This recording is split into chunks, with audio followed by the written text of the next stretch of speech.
Hey folks, this is Dystopian Hellscape for day 189, July 27th. Trump is cornered by Epstein fallout. Lev Parnas is reporting that Trump is finally cornered, and it's not by courts or Congress. It's the Epstein scandal blowing up in his face.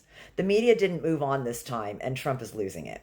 He tried every trick to change the story. He had Tulsi Gabbard float criminal referrals for Obama, Brennan, and Comey as a distraction, then turned it into a real DOJ fishing expedition.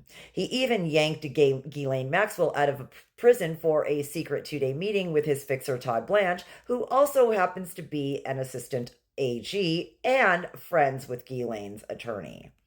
The goal wasn't justice, it was to rewrite the Epstein narrative and shield Trump.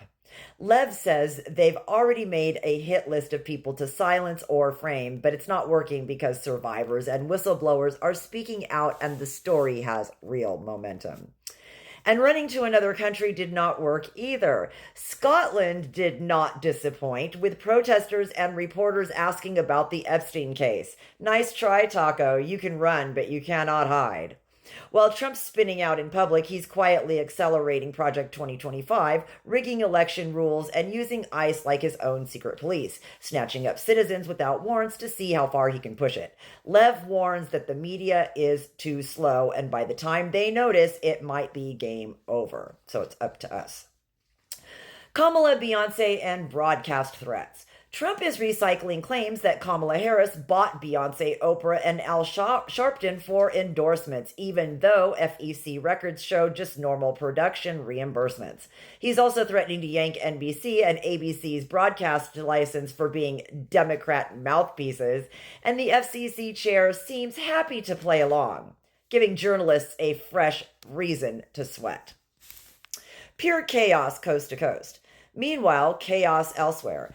A stabbing spree in a Michigan Walmart left 11 injured, which is a new take on, mass pew-pews.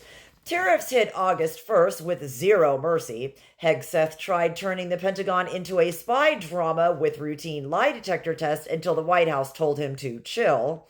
And Trump's big ugly bill is gutting Medicaid so deeply that 338 rural hospitals could close. But hey, Republicans tossed in a tiny $50 billion Band-Aid.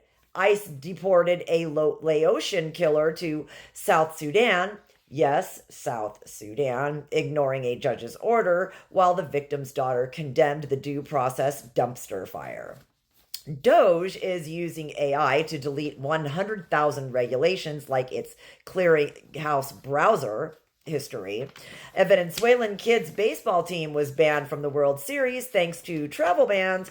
And just to top it off, an American Airlines plane caught fire in Denver, but thankfully no one turned into extra crispy passengers. Grenade goes missing, though.